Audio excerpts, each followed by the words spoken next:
Hello, this is Harry Paden. I am the host of Paden's Pulpit.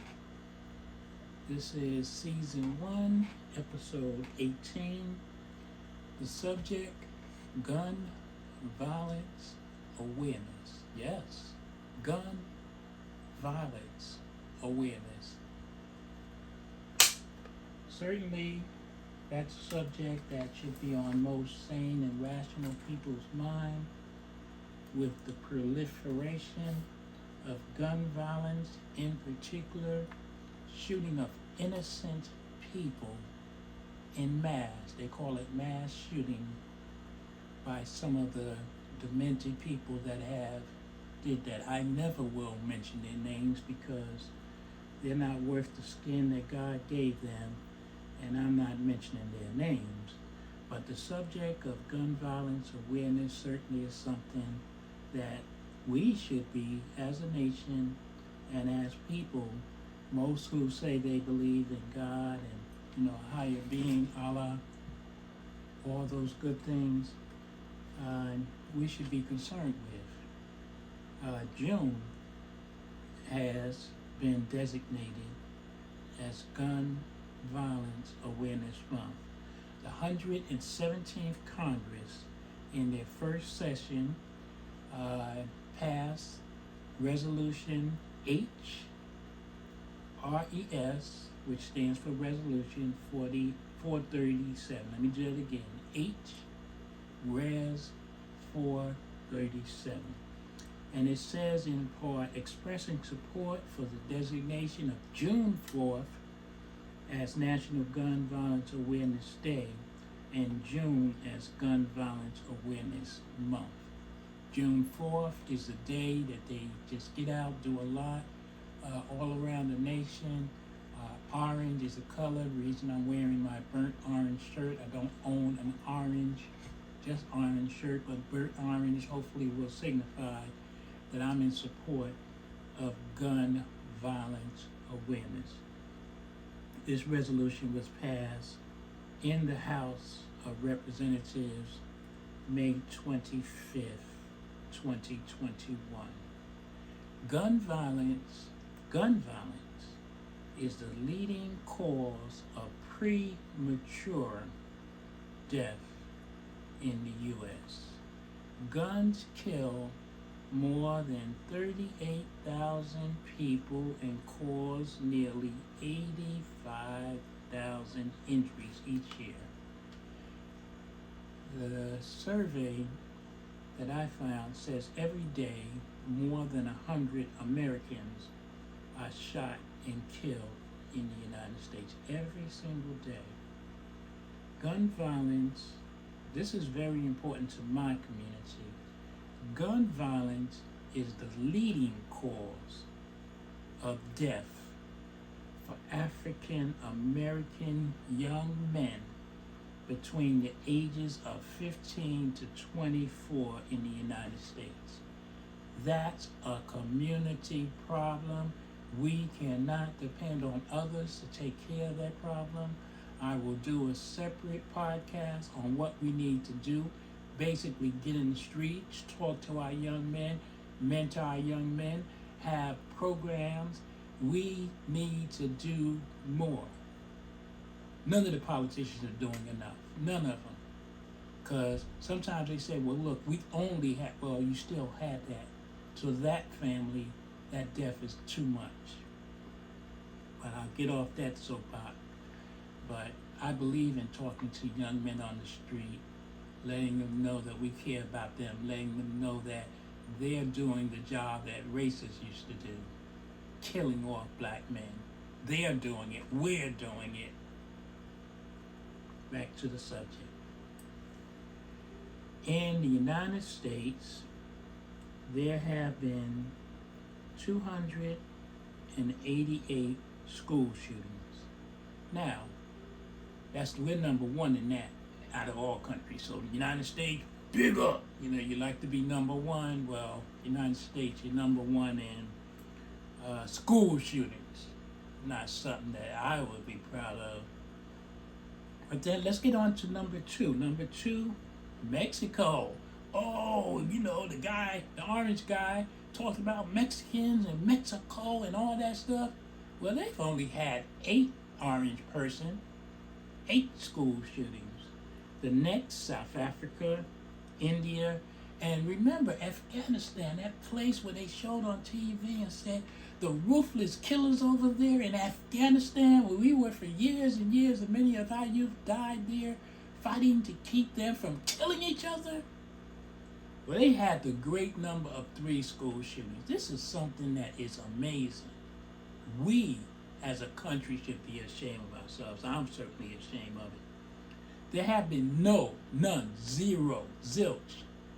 Big up to the Queen. Big up to the Parliament. No school shootings in England, Japan, or Australia. None. Zero. Zilch. But in the good old USA, after about 156 days this year, there have been 27 already school shootings. Hopefully I'm on number because they happen so frequently. I did not check the news this morning. 27 school shootings and 230 mass shootings. 230 mass shootings this year. And we only have 155 days. The mass shootings outnumber the days that we have. Some attribute the high rate of gun violence to the availability and easy access to guns. Certainly a good argument. They cite facts such as the United States being home to 35 to 50% of the world's civilian-owned guns as part of the problem. In the United States, we have 50%, up to 50% of the guns owned by citizens. Certainly we recognize why that started, because there was a revolution where it was taken over by revolution. But the big problem with that is now the same Americans who started the revolution are scared that someone's going to come and take away my rights, my God-given. God gave us that right? I just didn't find that in the Bible, to carry a gun. I've never seen that now. Maybe you know more about the Bible than me. Sorry. An average of 112.6 guns per 100 people in the United States. 112 guns per 100 people, so people have more than one gun. It is important to note that the number 2 country in gun ownership, is Serbia, with a substantially lower rate of 75.6 guns per 100 people. The National Rifle Association and other gun advocates point out that guns do not kill people. They say people kill people. They also point out that the right to bear and keep arms is part of our rights under the Second Amendment in the U.S. Constitution. This is apropos to this, follows right behind it. Mental illness is a major risk factor. Some people might get that. Mental health is a major risk factor in guns being used for violence. At least 35 school shootings, violence have been committed by those taking psychiatric drugs and, have some sort of mental defect. So a study seems to indicate, a 2001 study, that 34 adolescent mass murderers, all male, 70% of those were described as loners, 61.5 had problems with substance abuse, 48 had a preoccupation with weapons, 43.5 had been victims of bullying. So there's a commonality to those who do that. And to those You say, this guy, he's always talking of black cause and he's so racist. Well, wait a minute. Let me point this out so you know that I try to be fair.